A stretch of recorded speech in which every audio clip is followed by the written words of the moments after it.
Y'all, when I say defund the police, I mean defund. I ain't talking pocket change. I'm talking big bank. I'm talking defund as a means to abolition. Abolish the police. Abolish the police. No new jail. No new jail. Class breakers now. Class breakers now. It is our duty to fight for freedom. Organizers, they talking abolishing the police, and they talking abolishing the police, and they talking abolishing the police, and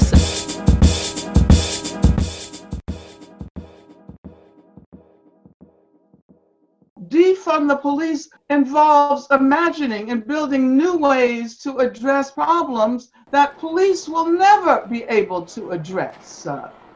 What if we had adequate wages? And I'm talking more than 15 an hour, y'all. We need to up that number. What if we had free healthcare and drug rehabilitation that was free and accessible for everyone who wanted it?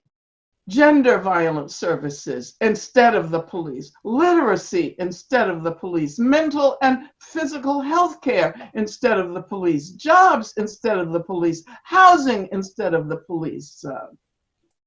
And what if we funded all these things by defunding the police? To talk about the history of policing is also to talk about the history of white supremacy and racial capitalism in the United States of America. What went from a slave patrol became the responsibility of a growing cohort of modern police officers. We therefore do not want to improve the criminal punishment system. We do not want it to be more efficient or effective. We want to render it obsolete by transforming the underlying conditions that make them appear necessary. In the year 2017 alone, the US spent a combined $182 billion on policing and prisons, plus another $619 billion on the military. Abolitionists demand the divestment from these institutions and the investment in systems that address the root causes of harm. Abolition is long, abolition is presence. Because abolition is about abolishing the conditions under which prison became the solution to problems. Over the last 4 decades, the US prison population has expanded by 500%. 2.3 million people are locked behind bars in the US today, with Black people incarcerated at a rate of 5 times that of whites nationally, and as much as 12 times that of whites in certain states. 89% of the people who are incarcerated in DC are Black. Slavery has not ended. It has only transformed into the prison industrial complex. This massive system is driven by the financial incentives of over 4,135 corporations, which profit off of supplying prison guards, prison nurses, prison construction and maintenance, prison phone calls, prison food, prison transportation, prison labor, and prison security technology. One company that has a stake in many of these sectors is the third largest private corporation in the world, G4S. G4S is directly responsible for the ways Palestinians experience political incarceration, as well as aspects of imprisonment in South Africa, prison-like schools in the United States, and the wall along the U.S.-Mexico border. The private corporations recognize the intersectionality of issues and struggles, and we have to do that as well. So abolition is not just about the absence of police and prisons. Abolition is also about abolishing and ending the institutions that police and prisons and militarism seek to protect, right? It's about abolishing racism, sexism, homophobia, transphobia, as well as capitalism, colonialism, imperialism. 19th century slavery abolitionists sought to do precisely what 21st century prison abolitionists are seeking to do now: transform a global economic system based on exploitation and violence to one based on mutual benefit and cooperation. This African slave trade was in many ways the fuel that provided the takeoff for capitalism. The profits from the African slave trade not only helped to produce sugar and tobacco, amongst other crops in profusion, but the profits from the African slave trade were also used to develop allied industries. Such as an insurance industry, because you had to ensure that the Africans would not revolt and throw everybody overboard and sail the ship back to Africa. And of course, the ships themselves had to be built at docks in England and Scotland in particular. And banks, including those now known as Barclays and HSBC, invested in the slave trade. Reparations. Reparations. Reparations. Reparations now. Enslaved people fought for the abolition, not reform, of the slavery industrial complex through the coordinated dismantling of the slave economy in what W.E.B. Du Bois described as the general strike. Quote, this army of striking labor eventually provided the 200,000 soldiers whose evident ability to fight decided the war. In the aftermath of the war, we find the most radical era in the entire history of the United States of America. And that is the period of radical Reconstruction. We had Black elected officials, progressive laws passed challenging male supremacy. Former slaves fought for the right to public education. The great communist W.E.B. Du Bois saw places people made, showing how freedom is not simply the absence of enslavement as a legal and property form, but rather the undoing of bondage, abolition, is quite literally to change places. Well, there were those who did not want to see this. Of course, there were those who wanted to bring slavery back into the picture, such as the convict lease system, which created the basis for the punishment industry today. So in the 1960s, we confronted issues that should have been resolved in the 1860s. We want freedom, we want power to determine the destiny of our black community. We want housing fit, decent housing fit for shelter of human beings. We wanted an end to the exploitation of the black community by white capitalists. Later on, we just said capitalists, right? We want decent education for our black people in our community that teaches us the true nature of this decadent racist society. We're making the revolution by educating the people. My school was started by the Black Panther Party. My school serves us breakfast, lunch, and dinner because sometimes your mother or father or whoever you're living with probably don't have enough food for you. The Black Panthers opened free medical facilities, created the very first nationwide screening program for sickle cell anemia, a blood disorder, and they even helped establish a form of acupuncture that's still in use today. What is so interesting about this manifesto is that it recapitulates 19th century abolitionist agendas, and it continues to resonate with respect to abolitionist agendas in the 21st century. Schools, not jails! Schools, not jails! We want education, not incarceration! We want education, not incarceration! The Black Panthers' radical movement towards self-determination and autonomy threatened the very fabric of the neo-colonial U.S. state. As former FBI Director J. Edgar Hoover put it, it was not the guns that made the Panthers the greatest internal security threat to the U.S. Quote, it was the free children's breakfast program. So the FBI arrested the Panthers en masse as part of the COINTELPRO operation. But even this violent repression didn't stop the fight for revolution.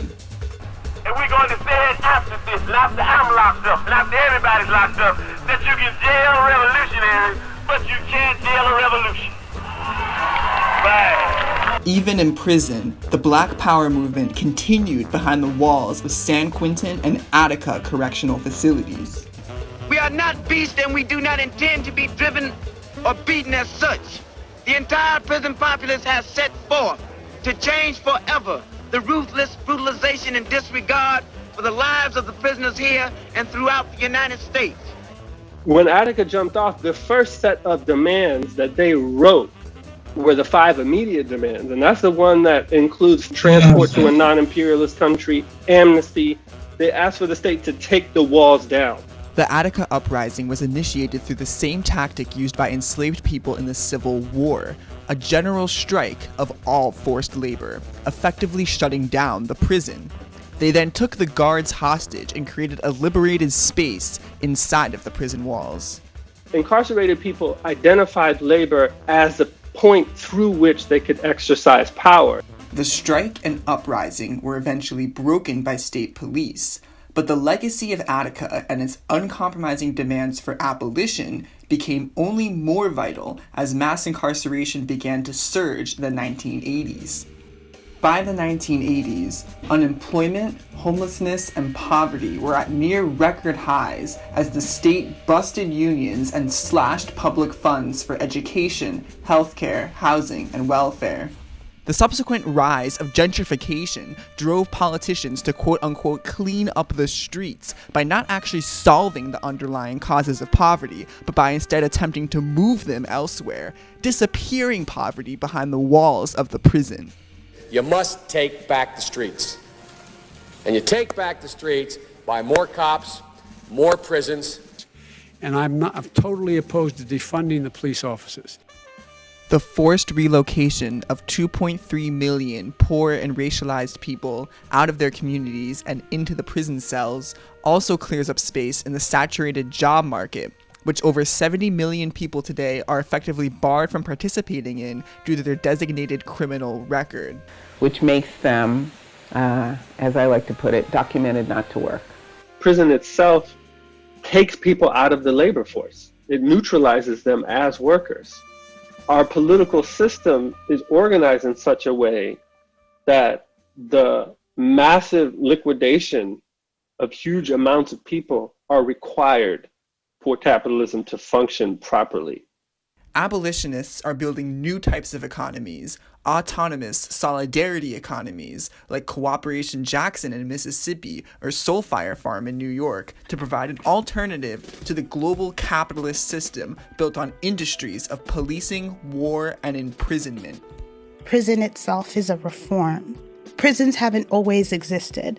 They came into being, especially in the United States, because people were trying to react against capital punishment. Punishment by execution, punishment by incarceration, and punishment by electronic ankle monitoring are all reforms of the same core concept, punitive justice. And so we have to ask ourselves, do we care about punishment or do we care about preserving lives? So when prison abolitionists propose alternatives such as transformative justice, they are calling not for a revision of a fundamentally oppressive system, they are calling for something entirely new. To me, transformative justice, the first aspect of it is that it goes all the way down to the root system of the harm and says, how do we change, heal, transform, pull this up? What do we need to do at the root system so that this harm is no longer possible? Like, what we're trying to do is stop this harm from ever being possible again.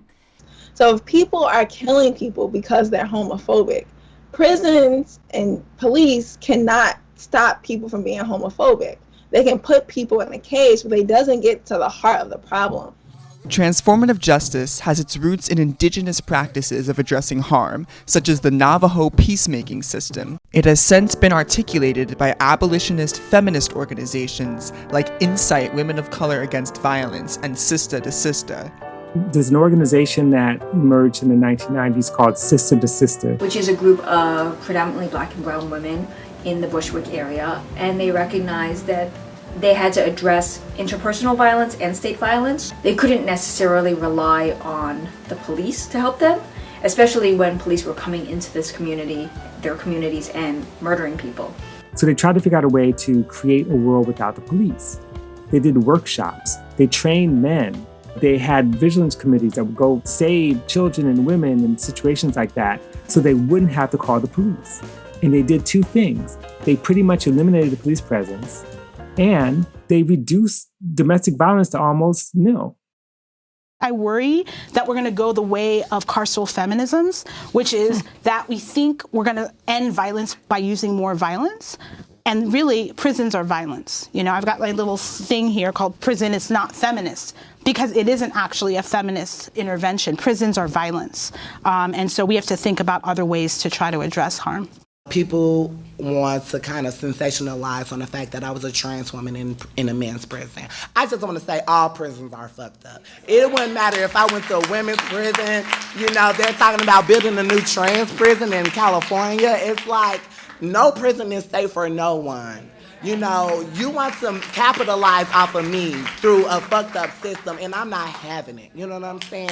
So I would rather die than go to any prison. You know what I'm saying? Like, there's no way that you can convince me that being in the men's prison, or being in the women's prison, being in the trans prison, being in the fucking unicorn prison, I don't care. It's not beneficial to anyone. It's not beneficial to me. It's not beneficial to you. It's not beneficial to our community.